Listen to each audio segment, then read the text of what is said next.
대통령께서 이때 오셨다가 8월 18일 돌아가셨습니다. 마지막 방문이셨고요. 여기 있는 현관문 씨, 이 글씨도 아마 마지막으로 쓰신 것 같아요. 저 글씨입니다.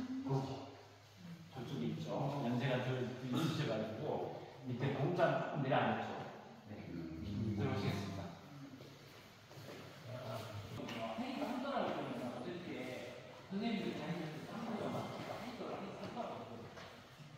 예전에 인구가 너무 많아가지고 1983년도에 상패도하고 하태도하고 부속성 27개를 떼가지고 신임면으로 분면했어요. 그래서 지금 하이면하고 신임면으로 되어 있습니다. 하이삼도 농민운동은 조선조 초인 14대 선조 임금하고 임목대비 사이에서 정명공주가 태어납니다. 정명공주가 1623년 시집을 가면서 시작이 돼요. 누구한테 시집을 갔냐?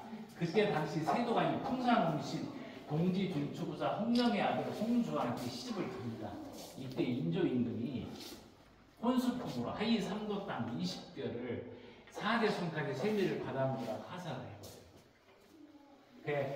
그러나 그 땅은 이미 농민들이 개간해서 농사를 짓고 있었고 여기 양안에 토지 대단에 기록되지 못한 땅이었습니다. 하이 3도 농민들은 호조의 세금을 내던 것을 홍씨 일가의 세금을 내고 살았어요. 그리고 이제 4대손이 있지만 이제 4대손이 지나면 땅을 돌려받아야 되는데 5대손에서 홍사가는 무슨 얘기를 하냐면 그동안에 150여 개월까지 섬 농민들이 많이 들어와서 개척한 그 섬 전체를 하사받았더니 핑계를 대고 세금을 징수해 갑니다. 그래서 하이삼도 농민이 1723년 병종 3년에 한성부에 소송을 지긴데 패소를 했고요. 그 다음에 영조 임금 때는 무슨 일이 있었냐면은 호조에도 그렇게 대동이 일결이라고 부르면은 어느 정도 양이냐면은 300두. 혹시 말 아세요? 300말. 그 옛날에 배가 있고 말이 있잖아요. 이만큼 한 거. 네. 300말을 일결이라고 부른다고 합니다. 그러니까 이만한 토지에서 300말이 나와도 일결, 이만한 토지에서 300말이 나와도 일결. 그때는 수량으로 땅을 계산했다고 그래요. 그래서 영조 임금 때는 정부의 대동이 23만을 내고 홍씨 일가는 40만씩 냈어요. 이렇게 땅은 하나인데 양쪽으로 세금을 냈습니다. 그래서 여기는 일토양세라고 되어 있는데 영조실록에는 일지양세라고 되어 있습니다. 자, 이런 일이 있었고요. 그래서 하이도에 혹시 어제 이 양세바위 보셨어요? 못 보셨죠? 면장님 가실 때 좀 보여드리세요. 사진 괜찮아요. 제가 다른 말씀하셨어요. 이 두 사람은 그 정조 임금의 의지를 받아가지고 한시 앞뒤 농민들한테 전하고 싶었어요. 그랬더니 이를 지켜본 여관 주인이 혹시 내려가는 길에 홍씨 일가가 해코지 할지 모르니까 정황을 살핀 뒤 귀향하라고 했는데 너무나 기쁜 나머지 한강을 건너서 영등포를 지나는 도중에 홍씨 일가에 뚫려서 이 두 사람은 평안북도 곽산으로 입에서 돌아오지 못했고요. 모든 서류는 다 빼앗겼습니다. 하이삼도 농민들은 땅을 찾았는데 이란 사실을 전혀 모르고 농사를 짓고 있었습니다. 이후로 1870년에 전라남사 이호준이 부임을 합니다. 하이삼도 농민들은 간절하게 땅을 찾게 했다가 진정서를 보였어요. 그래서 전라남사 이호준은 한양에 있는 홍씨가를 불러서 농민들이 불법에도 세금을 납부하고 있는데 사퇴지라 얘기해가지고 세금을 징수하는 것은 불법 위반이라고 진척을 합니다. 그리고 20개월 위에 맨 처음에 받았던 20개월 위에 모든 토지는 다 돌려주고 절대 이 세비를 받지 못하도록 판결을 합니다. 그리고 20개월 뒤에 세비도 두당 4대씩 받는 것을 2대씩만 받도록 판결을 합니다. 그래서 하이삼도 농민들은 한 맺힌 땅을 다 찾았어요. 물론 20개월을 못 찾았지만. 그래서 1874년에 하이삼도 농민들이 성금을 모아서 공덕비를 세우거든요. 하나는 하이도에 선창에 세우고요. 하나는 상태선이 선창에 세웠는데 하이도에 있는 공덕비는 오히려 부족하게 이후에 없어졌고요. 상태선이 부족까지는 지금도 남아있습니다. 보셨죠? 설명이 다 빠져있더라고요. 하얗게 있고. 네, 지금 다시 하면. 네.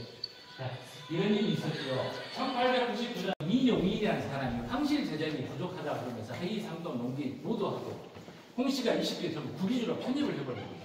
그 땅 주인이 다시 국가 땅으로 변했어요. 그리고 1905년에 을사늑인이 체결되게 되는 그러니까 이 용익은 실각을 하고 이제 친일파 이완용이 이제 득세를 합니다. 이때 누가 나타나느냐? 정명공동 8대 손인 홍으록이 나타나가지고 원래 하이성적 땅을 우리 조상 땅에서 돌려달라고 합니다. 국유재산시 교사국에 이 신청서를 하고 누구한테 돌려달라고 했느냐? 지도군수 김동욱 군수에게 돌려달라고 했습니다. 그때는 여기가 지도군이었다고 그럽니다. 김동욱 군수는 하이상도 농민은 농민들의 땅이지만 돌려줄 수 없다고 거절을 합니다. 결국 홍우록의 청탁과 회유에 못 이뤄서 지도군수는 군수직에서 물러나게 됐고요. 하이상도 농지를 소유권을 인정하는 하급증을 누가 발굴했냐? 이완용이 발굴을 해버렸습니다. 다시 땅 주인이 홍씨 집안 땅이 되어버렸어요. 그래서 1909년에 하이상도 농민들이 경성에 올라가가지고 경성지방 공소원에 홍으록을 상대로 부당 이득 관한 청구 소송을 합니다. 1심에서 졌어요. 패소했습니다. 2심에서는 약간 30세 일본 변호사 고노 부스노스케나 아닌 변호사를 소송 대리인으로 선임해가지고 승소를 하게 됩니다. 이때 고노 변호사하고 거기 같이 일하던 남만웅 사무원은 3년 동안 하이도하고 지도공을 관계에 누비면서 자료를 수집을 했어요. 그래서 1912년에 고노 변호사, 그 다음에 남만웅 사무원, 지도군주의 공격들을 1912년에 서울시가 공격들이 있다 제가 나가면서 보여드릴게요. 우펑 본자인한테 11만 5천을 주고 팔아봅니다. 땅 주인. 자, 우펑이 땅을 사서 갔어요. 근데 재판에서 패소했거든요. 홍으록이. 그래서 좀 낭패를 볼 것 같아서 재판소장과 경찰소장을 전략을 세웁니다. 농민 대표에 있던 상포도에 박봉진 아시겠지? 소리 있어요. 큰 편지. 박봉진을 회유를 합니다. 없는 제목을 씌워서 무조건 강급을 해요. 경찰 그리고 군기고 잠을 안 지고 그래서 이 사람을 회유를 합니다. 그래서 보금 조정으로 유인해가지고 인간의 본능을 자극을 하고요. 우코는 박봉진에게 토지 소유권 확인 소송 위임장에 위임장 도장을 받고 그 다음에 부당이득 관한 청구성 설정을 가져오면 토지 1,500만 원을 주겠다고 회유를 합니다. 박봉진은 상파집에 가가지고 박씨문동 사람들과 친년 있는 농민들을 모아갖고 지난번 사건은 부당이득 관한 청구 소송이고 토지 소유권 확인 소송을 다시 해야 된다면서 340년부터 100주 위임장에 날개를 폈습니다. 그리고 우코는 참가합니다. 그리고 부당이득 관한 소송 판결문도 우코의 분자로 아니 박봉진의 분자로 우코한테 전부 다 넘어갑니다. 이러한 사실을 여기 하이도 주민들은 모르고 있었어요. 근데 나중에 알게 됐습니다. 그래서 1913년 7월달에 목포역 개통식 때 총독이 온다는 정보를 입수하고 탐원서를 써가지고 목포를 출발을 했는데 목포 경찰서에서 하이도 소원을 다 막아버렸어요. 그 전달을 못했습니다. 그래서 1914년 2월 달에 무슨 일이 있었냐면 하이도에 거주하는 있는 매념이라는 군여단체에서 배를 타고 상태도에 건너서 박봉진과 그 일당 집을 파괴를 해버립니다. 박봉진이 폭도에서 목포경찰서에 신고를 했어요. 그래서 목포경찰서에서는 전라남북도 순성, 그 다음에 헌병까지 700여 명을 경비장 세척을 타고 하이도에 들어와가지고 100여 명의 군사들을 잡아다가 목포경찰서에 가둬버렸습니다. 그래서 하이도 농민들이 천여 명이 목포경찰서하고 재판소에 이르는 해안통 노변에 솥단지를 걸고 밤새 농성을 했어요. 경찰이 강제 해산을 하려고 하니까 청년들이 재판소하고 경찰서가 기물을 부셔버렸습니다. 이런 돌발 사태가 발생해 또 수백 명이 잡혀 들어갔어요.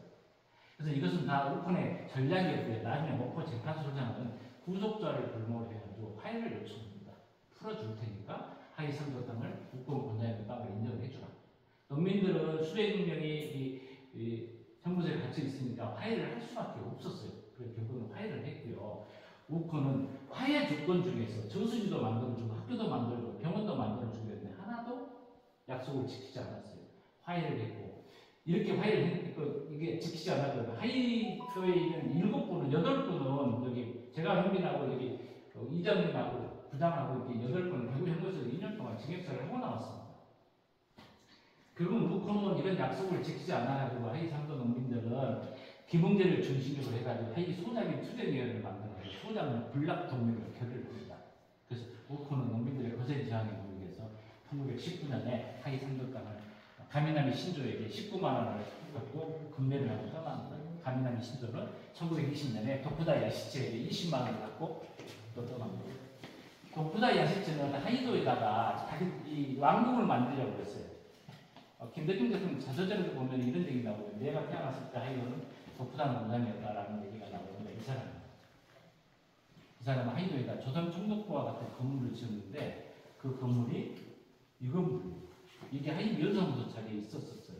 그런데 93년도에 이 건물을 헐어버리고 지금 건물을 지었습니다. 잘해봤어. 그리고 이 면사무소 바로 앞에 보면 하이 중고등학교가 있는데 그 중고등학교 운동장에는 대대평이라는 현대식 건물 창고를 지어가지고 거기에다가 하이도에서다 벼, 보리, 면화, 콩 이런 것들을 전부 다 수집해가지고 목포 군산용으로 수출했다고 합니다. 결국은 그 창고 건물은 나중에 하이 고등분야를 사용하다가 없어졌고요.